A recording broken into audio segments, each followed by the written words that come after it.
How is everybody doing today? I just got a massive shipment in here at the shop right before we opened, and I thought this was going to be a great time and opportunity to make a video regarding about the hobby. Now, the last time we made a video like this with the glasses, and that's the visual you're getting right now, it was a major hit and success, and a lot of people liked it, so I thought this was a great opportunity to make another video. And this time I want to talk about there's always space in the market for people. Now, a lot of people really want to get into this hobby, but they see how flooded it is and how crowded the space is. However, as true as that may be from time to time, there's always space in the market for different. Now, what do I mean by that? Well, you go to any local show or even any regional show, and you're always going to find the same stuff. Rookie quarterbacks, PSA 10s, raw cards. It's just copy and paste. Now, although that is great and that is definitely beneficial for the hobby, but what this hobby really needs is different. And I tell people all the time, and I've probably even told you if you're listening, if you're going to set up at a show, how can you stand out? Again, everyone's going to have Joe Burrow PSA 10s. Everybody's going to now have Victor Wembanyama's and CJ Stroud's. But what do you have that makes you stand out? And I really do believe that is an important aspect for this hobby and for shows in general, that is. And I'm not going to go on a tangent on shows, but I do want to dive into how you can be different. You go to a Pokemon show, there's going to be tons of raw Pokemon. There's going to be a ton of graded Pokemon. But what don't you see there all too often? Is it vintage? Is it mid-year stuff? Is it sealed products? Is it binders? What may be it?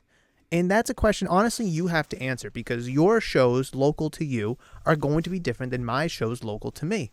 I have a pretty good idea of what to expect at local shows near me in the Rhode Island and southeastern New England area.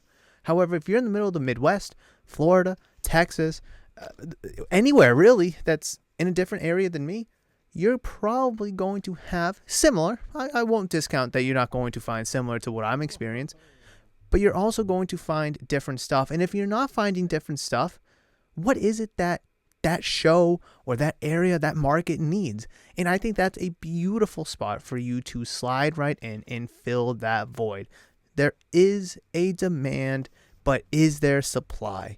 A lot of people at the shop here now are starting to ask me for hockey cards. And hockey was something that I never carried, because a couple years ago when the Bruins were breaking records in the regular season when I was still in Johnston, nobody wanted a hockey card. Nobody wanted a Bruins card for that matter. And I know that they got bounced in the first round to the Florida Panthers that year. However, that's besides the point. They had the most wins in NHL history. They earned the most points in NHL history. But why didn't anybody want hockey cards? I don't know. So I stopped carrying hockey cards. And when I moved here to Chepachet, hockey cards are starting to be asked for more and more slowly.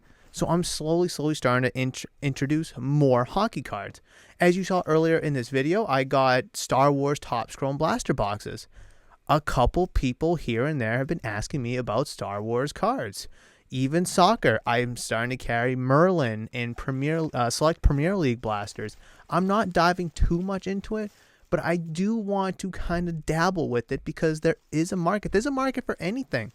If someone's willing to pay for something, there is a market for it. But we just need to figure out that market.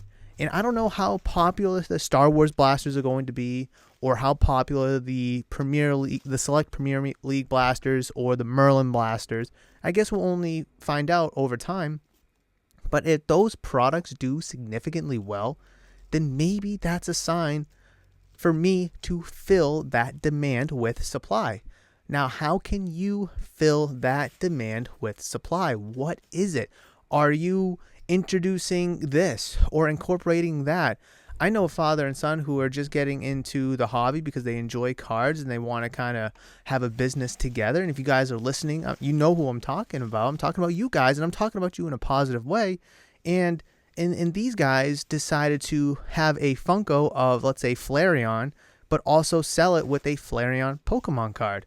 I think there was a Red Sox pop and they sold it with a Red Sox card. You get a 2-for-1. Now, how successful was that idea? I don't know. I'll have to ask. Maybe they can comment down below. But it's different though. That's the thing. Try different. Not everything is going to be a home run.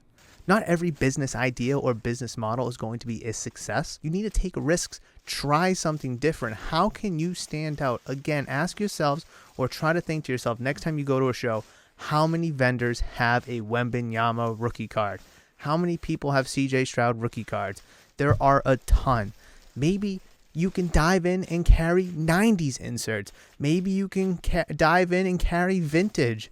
Or maybe you can be that set collector and have binders full of 70s tops, 80s tops for people to try to complete and fill their sets.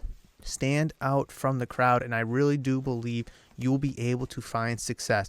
Now, will it be immediate success?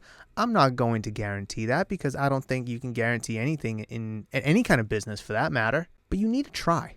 One of the reasons why I opened Murph's Card Town is because I wanted to try. I wanted to take that leap of faith. I wanted to try and fail, then not have tried at all.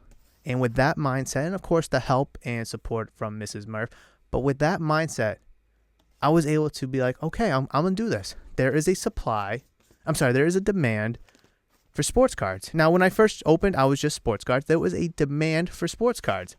How could I supply them with sports cards? Boxes, singles, supplies, a place to call home for their hobby endeavors and their hobby journey. That's what I was filling in. That is the void that I was filling for those people.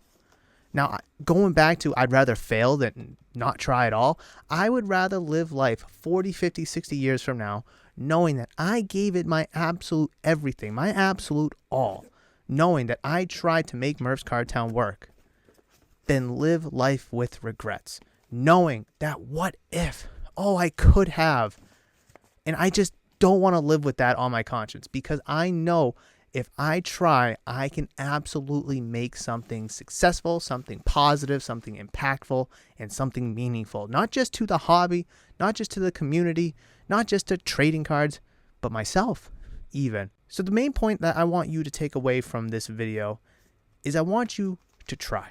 I want you to go out and try. There is always space for something different.